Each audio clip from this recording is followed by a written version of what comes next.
नमस्कार, सुबह के 9 बजने वाले हैं और ये वक्त है 9 की 9 खबर का। मैं हूं आपके साथ विभा उपाध्याय।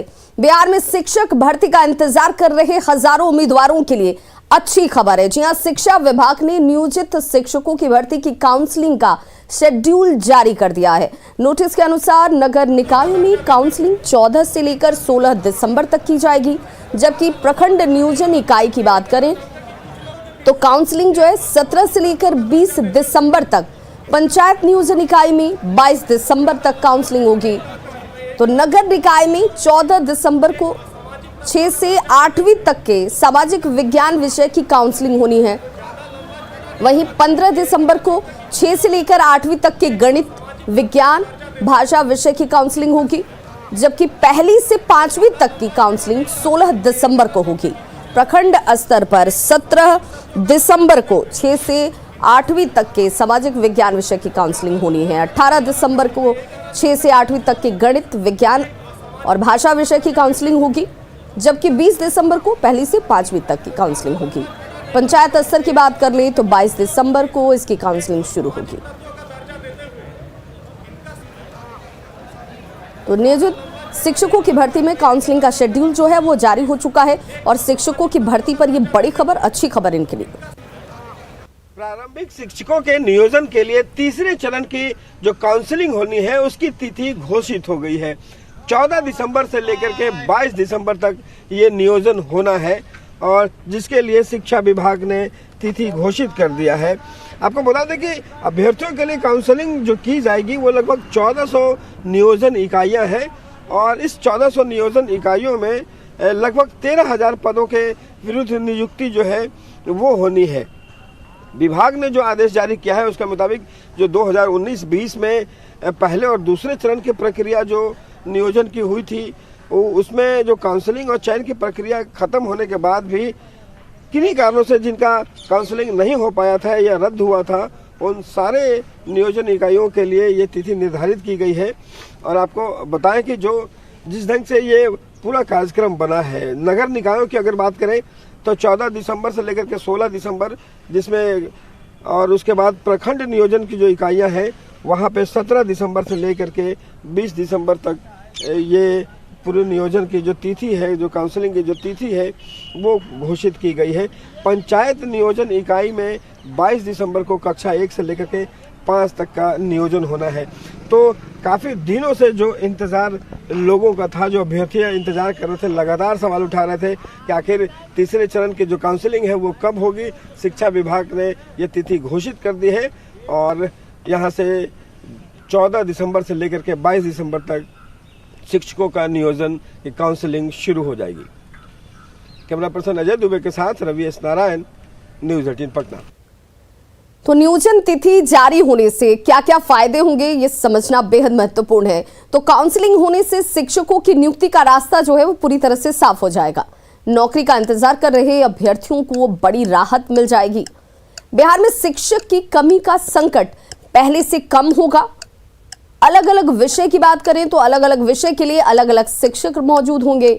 शिक्षकों की नियुक्ति से छात्रों को पढ़ने में सहूलियत, आसानी हासिल होगी और नियोजन का जो इंतजार शिक्षक कर रहे थे, काफी लंबा वक्त उन्होंने इंतजार किया और अब उनका ये इंतजार स्थिति और शेड्यूल के सामने आने के साथ खत्म हो चुका है। इन शिक्षकों के लिए एक बड़ी खबर। और अब बात शराबबंदी पर सरकार की सख्ती की। जी हां, शराबबंदी पर निर्देशों को कड़ाई से लागू करने के लिए मुख्यमंत्री नीतीश कुमार ने समीक्षा बैठक के 24 घंटे के भीतर एक कड़क अधिकारी को इसकी पूरी जिम्मेदारी सौंप दी है। इस अधिकारी का नाम है के पाठक। के पाठक को अब उत्पाद और मद्य निषेध विभाग का अपर मुख्य सचिव बनाया गया है। के पाठक का नाम सुनते ही शराब माफियाओं में हड़कंप मच गया है। के पाठक अपने कड़क मिजाज और ईमानदारी की वजह से खासे चर्चा में रहते हैं। 1990 बैच के आईएएस अधिकारी के पाठक पहले भी बिहार में उत्पाद आयुक्त रह चुके हैं। अब एक बार फिर से सरकार ने उन्हें शराबबंदी कानून को सफल बनाने की एक महत्वपूर्ण और अहम जिम्मेदारी सौंपी है। उत्पाद और मद्य निषेध विभाग का अपर मुख्य सचिव उन्हें बनाया गया है।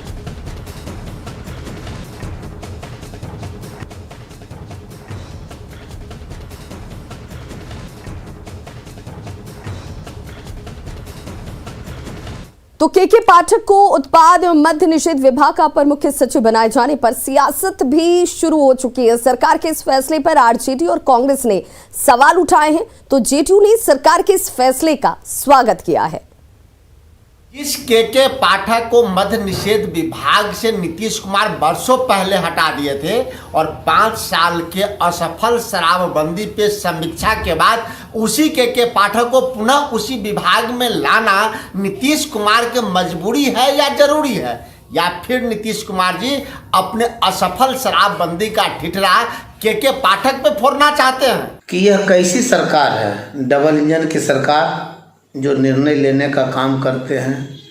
जिस पदाधिकारी को आप असक्षम समझकर आप हटाने का काम किया था उत्पाद विभाग से, फिर कुछ दिनों के बाद पुनः जो है उसे जो है सक्षम समझकर आप फिर उत्पाद विभाग के पदाधिकारी के रूप में पदस्थापित करने का काम किया। तो हम माननीय सुशासन सरकार से पूछना चाहते हैं, यदि वह सक्षम व्यक्ति थे तो उन्हें किस कारण से हटाया गया, और यदि वह असक्षम व्यक्ति थे तो उन्हें किस कारण से फिर जो है पुनः पद पर पदस्थापित करने का काम किया। ये डबल इंजन की सरकार। के पाठक जैसे वरिष्ठ अधिकारी को मद्य निषेध विभाग का अपर मुख्य सचिव बनाया जाना मुख्यमंत्री जी का स्वागत योग्य कदम है और पूरा बिहार उनके इस निर्णय का स्वागत कर रहा है। और इसी से ये स्पष्ट हो जाता है कि मुख्यमंत्री जी की नियत बिहार की जनता के प्रति समर्पित होना, चाहे जो हो, जो शराबबंदी से समाज में एक शांति आई है उस शांति को कायम रखना, जहां कहीं भी त्रुटि हो और उसके लिए जो भी करना पड़े उसको करने के लिए मुख्यमंत्री जी तत्पर हैं। इस कदम का पूरे बिहार की जनता स्वागत करती है। और ऐसे में इस खबर के मायने को जरा समझिए, क्योंकि उत्पाद और मद्य निषेध विभाग का अपर मुख्य सचिव के रूप में के पाठक की नियुक्ति से सियासी गलियारे से लेकर शराब माफिया तक में खलबली आखिर क्यों मच गई है। के पाठक की नियुक्ति पर बवाल, के पाठक को जैसे नियुक्त किया गया उसके बाद ये बवाल मचा है, तो नियुक्ति पर बवाल क्यों है? के पाठक तेज तर्रार अधिकारी रहे हैं, कड़क IAS ऑफिसर के रूप में उनकी अपनी पहचान रही है। 2015 में मद्य निषेध विभाग के प्रधान सचिव वो रह चुके हैं।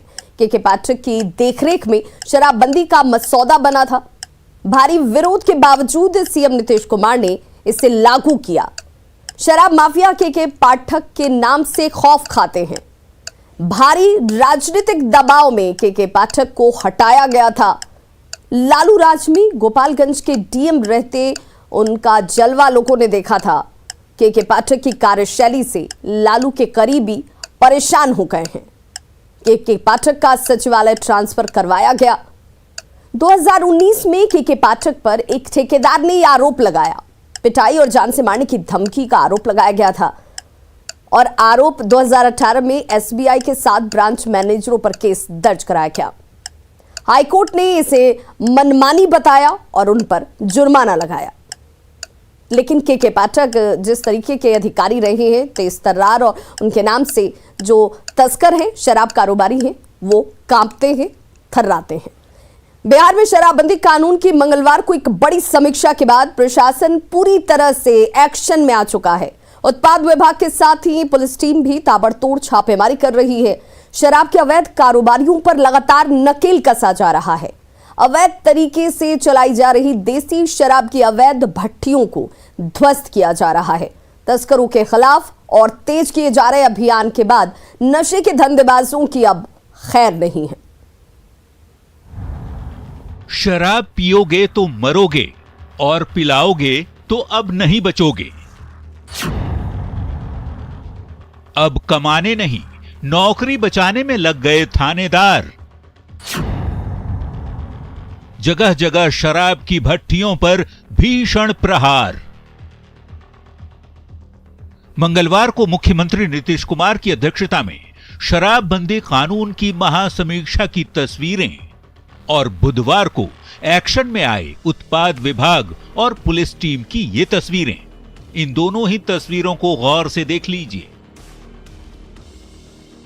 शराबबंदी कानून को बेहद सख्ती से लागू करने का जो निर्देश नीतीश कुमार ने चौकीदार से लेकर पुलिस महकमे के मुखिया DGP और मंत्रियों तक को दे रखा है, उसे लेकर प्रशासनिक महकमा पूरी तरह से सतर्क और चौकन्ना हो चुका है। एक के बाद एक ताबड़तोड़ छापेमारी की जा रही है। नवादा से आई इन तस्वीरों पर नजर दौड़ा लीजिए। देसी शराब की अवैध भट्टियों को उत्पाद विभाग की टीम नष्ट कर रही है। नशे के देसी कारोबारियों पर नकेल कस रही है। देसी शराब बनाने में इस्तेमाल किए जाने वाले जावा महुआ की बड़ी खेप भी नष्ट कर दी गई।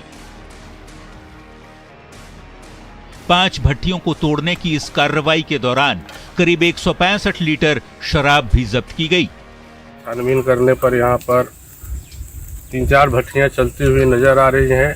जैसा कि आप देख रहे हैं, भट्टियाँ यहाँ हैं जो चल रही थी, वहाँ से भी बहुत भारी मात्रा में अवैध शराब और इंग्लिश गावा पास बरामद किया गया है। तो अब ये तस्वीर राजधानी पटना की है, जहां शराब तस्करों के खिलाफ चलाए जा रहे अभियान के दौरान पटना पुलिस की टीम ने हड़ताली मोड़ के पास ठेले पर शराब ले जा रहे एक शख्स को धर दबोचा।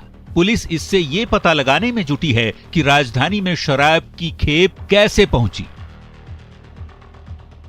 अगली तस्वीर बेगूसराय की है, जहां गिट्टी लदी ट्रक से पुलिस ने 1-2 नहीं पूरे 365 कार्टन विदेशी शराब जब्त किए हैं। कार्रवाई बखरी थाना इलाके में की गई है। पुलिस की माने तो विदेशी शराब की ये खेप खगड़िया जिले से लाई जा रही थी। जब्त शराब की कीमत 30 लाख रुपए से भी ज्यादा बताई जा रही है। तो वहीं मधेपुरा में शराब कारोबारियों के खिलाफ चलाए जा रहे अभियान से तस्करों में हड़कंप मच गया है।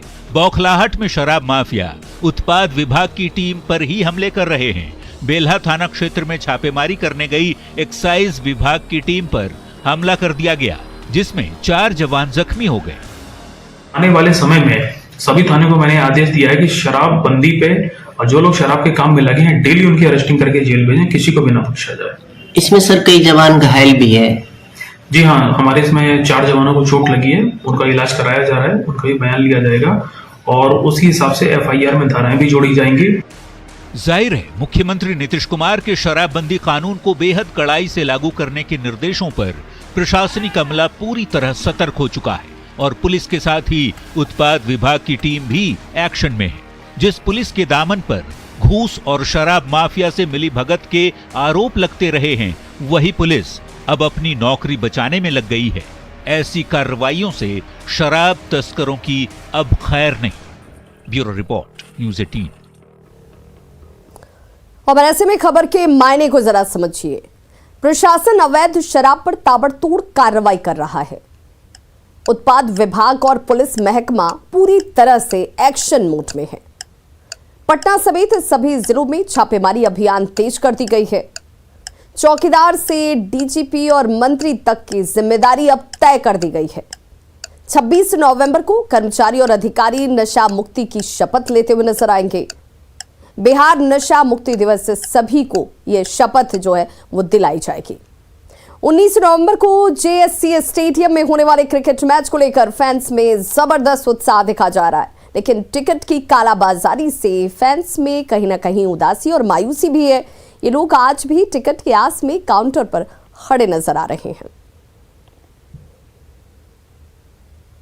एक लड़का यहीं पे घूम रहा था, उधर वही दिया, हमको अर्जेंट में लेना था। कितना टिकट दिया? 2200 में उनको दिया। कितना का टिकट है? 1200 का टिकट है। तुम कितना दोगे? हमको अगर कोई मिल जाएगा तो हम भी 2200 में दे देंगे। क्या करेंगे उतना महंगा हम रख के? 2500 बोल रहे थे अभी तो। 2500 ऐसा कोई थोड़ी पागल है कि ले लेगा। हम 3 बजे भोर में आए हुए हैं जैसे स्टेडियम में टिकट लेने के लिए। ऐलान हुआ 50% टिकट अलाउड करने का, फिर सरकार ने 100% टिकट अवेलेबल करवाया, फिर भी काउंटर अभी तक नहीं खुला है। हम लोग यहाँ पर देख सकते हैं आप कैसे बेहोश हो रहे हैं। क्या नाम है? शिव शंकर कुमार, चंदवा से आए हैं। 80 किलोमीटर से टिकट लेने के लिए अभी तक टिकट मिल नहीं पाया है। बताइए, हाँ ब्लैक कर दिए अंदर वाले टिकट, और क्या किए? हम लोग उम्मीद लगा के खड़े हैं, कल भी लाइन में थे, आज भी हम लोग लाइन में लगे हुए हैं कि टिकट मिल जाएगा, मगर यहाँ कालाबाजारी ज़्यादा हो रहा है, इस चलते हम लोग को टिकट नहीं मिल पा रहा है। मगर आज भी हम लोग खड़े हैं कि हो सकता है कि टिकट बचा रहेगा तो आज मिल सकता है।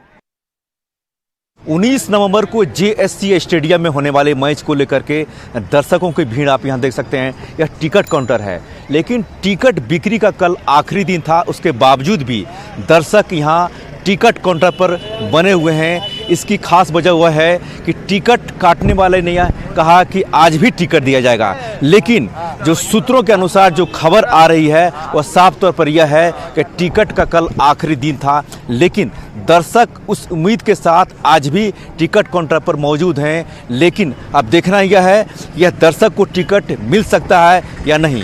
कैमरामैन संजीत तिवारी के साथ निरंजन, न्यूज़ 18 रांची। कोडरमा के झुमरी तलैया में सड़क छाप मजनू को छेड़छाड़ करना महंगा पड़ गया। लड़की ने मजनू पर थप्पड़ों की बौछार कर दी। युवक की पिटाई करते देख लोग की भीड़ जो है वो भी आज जुट जाती है। फिर लोगों ने भी इस युवक पर अपना हाथ आजमा लिया। युवक की जमकर पिटाई की घटना तिलैया थाना क्षेत्र के भीड़भाड़ वाले झंडा चौक की है। लड़की ट्यूशन पढ़कर घर आ रही थी और इसी दौरान पहले तो इस शख्स ने छेड़छाड़ शुरू की और जब इस लड़की ने कोई जवाब नहीं दिया तो जानबूझकर दोबारा सड़क छाप ये मजनू जो है वो इस लड़की के करीब जाता है, टक्कर मारता है। लड़की को जब इस बात पर गुस्सा आया उसने बीच सड़क पर ही इस मजनू की जमकर धुनाई की।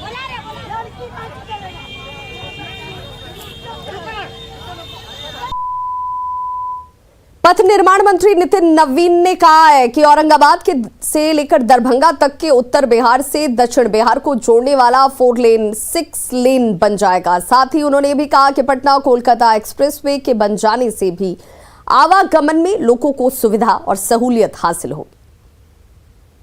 देखिए, पटना कलकत्ता एक्सप्रेसवे जो बिहार के लिए पहला एक्सप्रेसवे होगा और भारतमाला फेज 2 में जो हम लोग को सड़कें मिली हैं उन सड़कों के माध्यम से हम लोग इस तरह की कई सड़कों का प्रावधान रखे हैं। साथ ही साथ पटना से हम लोग कनेक्टिविटी के साथ जो पटना रिंग रोड है उस पर जो काम चल रहा है वो भी भारतमाला फेज 1 का काम चल रहा है। जिस दिन पटना रिंग रोड कंप्लीट होगा अपने आप में वो दूसरे की सड़कें आपको नजर आएंगी। लेकिन क्या है कि कभी भी जो राज्य के अपने अंदर की सड़कें हैं उसकी स्थिति को भी आप देखिए कि हम लोगों ने बिहार में 15 वर्षों में सड़कों की स्थिति में कहाँ तक बढ़ोतरी किया। आज हम लोग इस पे काम कर रहे हैं कि बिहार के किसी भी गांव से 40 किलोमीटर दूरी पे 4 लेन सकेंगे। और अब बात मुंगेर की, जहां के जमालपुर की जनता ने सबको चौंका दिया है। जी हां, यहां सभी 10 निवर्तमान मुखिया चुनाव हार चुके हैं और जनता ने नए चेहरों पर भरोसा जताया है। इतना ही नहीं, जमालपुर की बाग पंचायत में एक ही परिवार के 2 सदस्य इस बार चुनाव जीते हैं। बहू मुखिया पद पर चुनी गई हैं तो सास ने पंचायत समिति के सदस्य के रूप में बाजी मार ली है। सास मंजू देवी ने पंचायत समिति निर्वाचन क्षेत्र संख्या 9 से जीत दर्ज की है। उन्होंने अपने निकटतम प्रतिद्वंदी चंदा कुमारी को 678 मतों के अंतर से हराया, जबकि बाग पंचायत से मुखिया पद के लिए उनकी बहू डेजी देवी निर्वाचित घोषित की गई हैं। डेजी देवी ने निवर्तमान मुखिया बेबी देवी को 462 मतों के अंतर से हराया है। मुखिया से हम डेजी कुमारी और पंचायत समिति से मेरी सासू माता मंजू देवी। तो सास बहू दोनों हासिल कर लिए? हाँ, दोनों जीत हासिल कर ली। तो क्या कहेंगे, एक ही परिवार से सास बहू दोनों को जिम्मेवारी जनता ने दिया है? जी जी, जनता का आशीर्वाद है। तो आगे आप क्या करेंगे? सास भारी रहेगा कि बहू भारी रहेगा जनता? दोनों समान। सास बहू दोनों जीत गई है। अब पंचायत पर कौन भारी रहेगा, सास या बहू? बहू भारी रहेगी। वो तो बोल रही है सास भारी रहेगी। जमाना भी तो है। हाँ, सास है, बहू है। और ऐसे में खबर के मायने को जरा समझिए। जमालपुर में सभी 10 निवर्तमान मुखिया हार गए। जनता के नाम की जगह काम पर जनता ने जो है यहाँ पर नाम को तरजीह नहीं दी, काम को तरजीह दी है। इस पर भरोसा जताया है। काम नहीं करेंगे वाले मुखिया को इस बार जनता ने नकार दिया है। काम का भरोसा दिलाने वाले नए चेहरों को जनता ने चुना है। लोगों में लोकतंत्र की भावना प्रबल हो रही है और ये जीत इसका परिचायक भी है, जहां इस बार सास और बहू दोनों ने जीत दर्ज की। साथ ही साथ 10 नए चेहरों पर यहां की जनता ने यकीन किया है। खबरों का सिलसिला लगातार जारी है। आप देखते रहिए न्यूज़ 18 बिहार झारखंड।